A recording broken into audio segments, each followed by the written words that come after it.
जय श्री राम।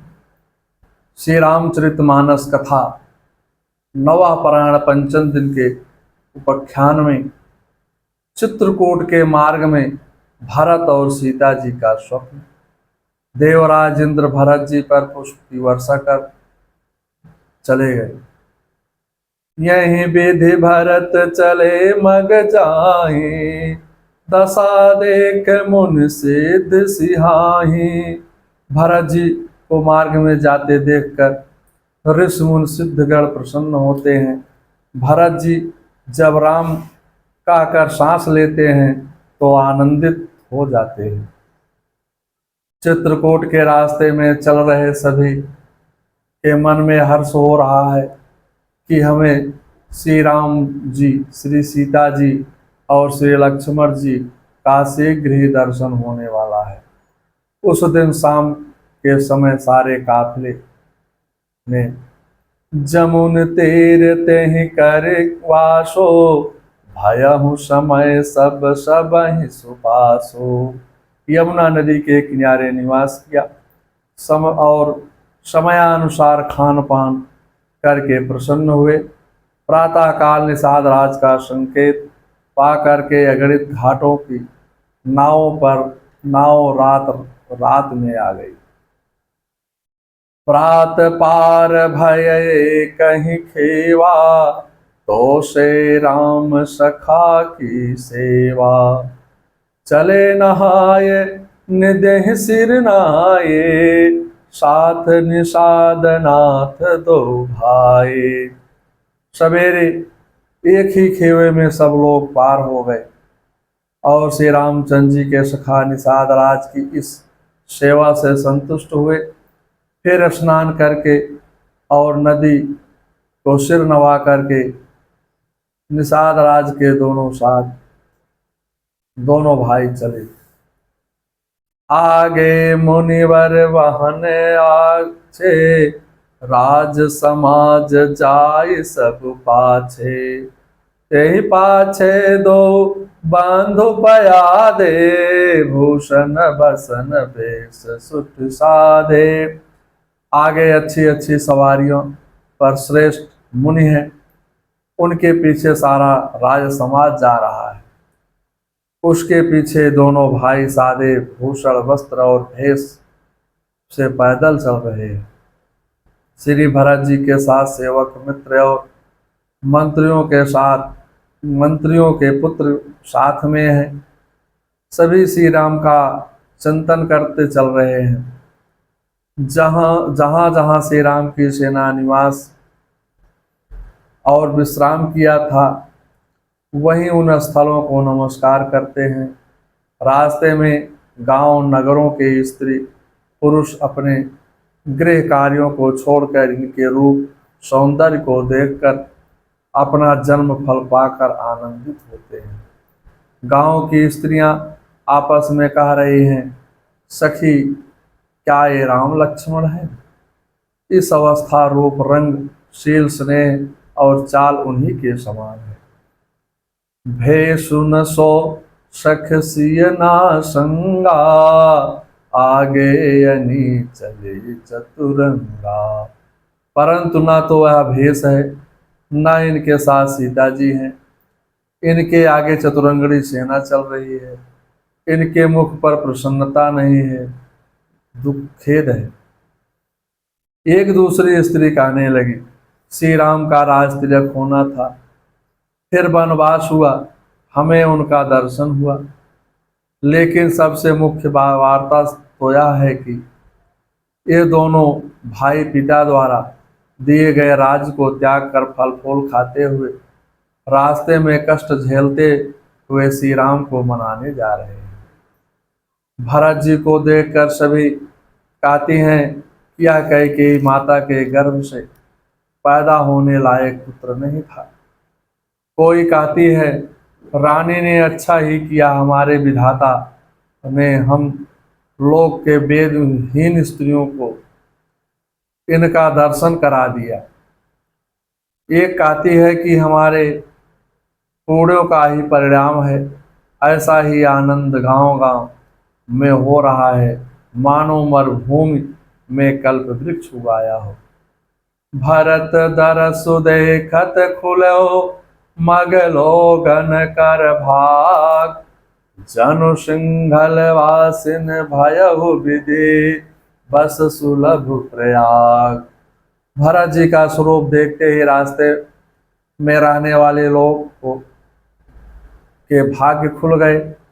मानव देह योग से सिंघल द्वीप के बसने वाले को तीर्थराज प्रयाग सुलभ हो गया।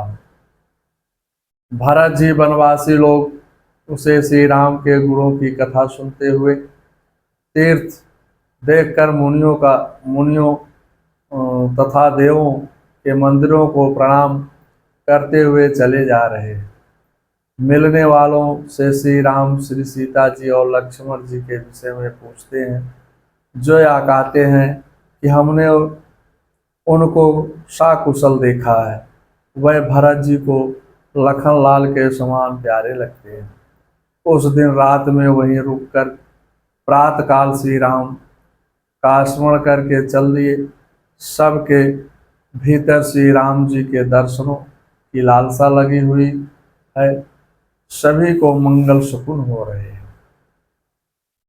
निषाद राज ने भरत जी को स्वाभाविक ही सुहावना पर्वत कामदगिर दिखाया, जिसके निकट ही पयस्विनी नदी के तट पर सीता जी सहित दोनों भाई रह रहे हैं।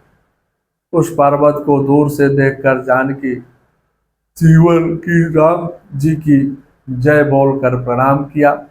निषाद राज की बात सुनकर भरत जी वशिष्ठ जी से कहने लगे, याद संलक्ष्यते रूपम यथा चैव मया श्रुतम, व्यक्तम प्राप्ताय सुमंतम देशम भरद्वाजोऽयं ब्रवीत्।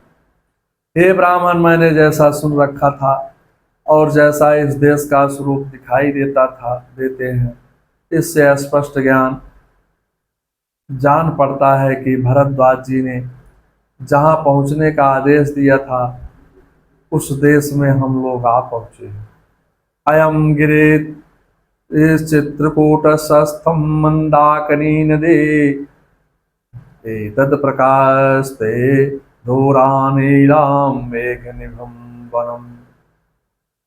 जान पड़ता है कि यही चित्रकूट पर्वत है तथा मंदाकिनी नदी बह रही है।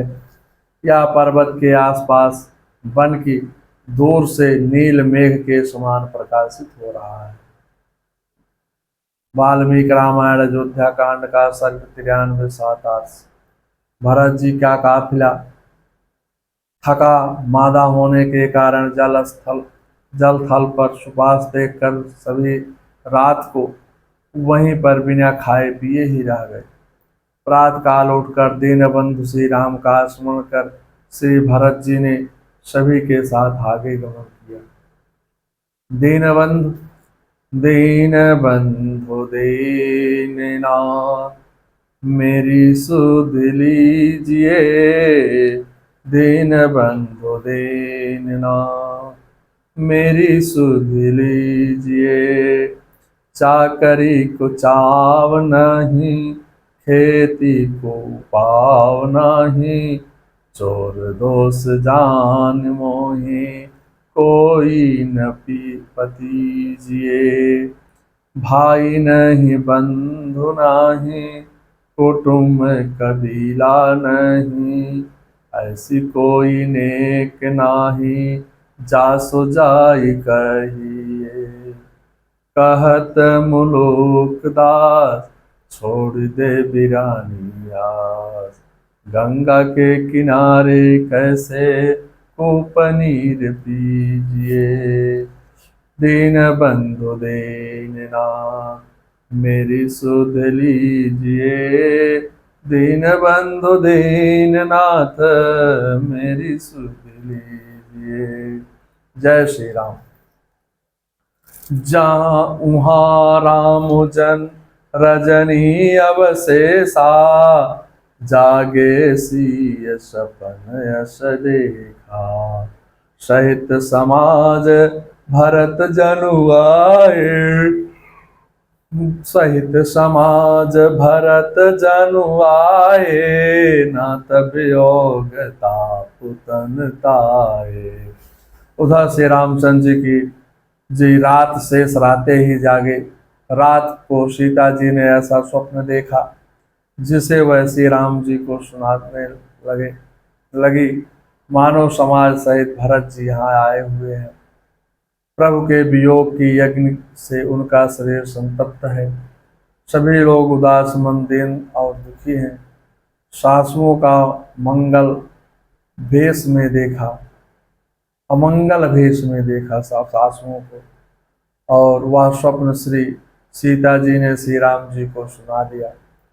भगवान श्री राम कहने लगे, हे भाई लक्ष्मण, यह स्वप्न अच्छा नहीं है, कोई बुरा समाचार सुनने को मिलेगा। दोनों भाइयों ने स्नान करके श्री शंकर भगवान का पूजन करके संतों को सम्मानित किया। मंगलम भगवान विष्णु मंगलम गरुड़ाध्वजा मंगलम पुंडरीकाक्षाय मंगलाय तनोहरि। बोलो श्री रामचंद्र की जय।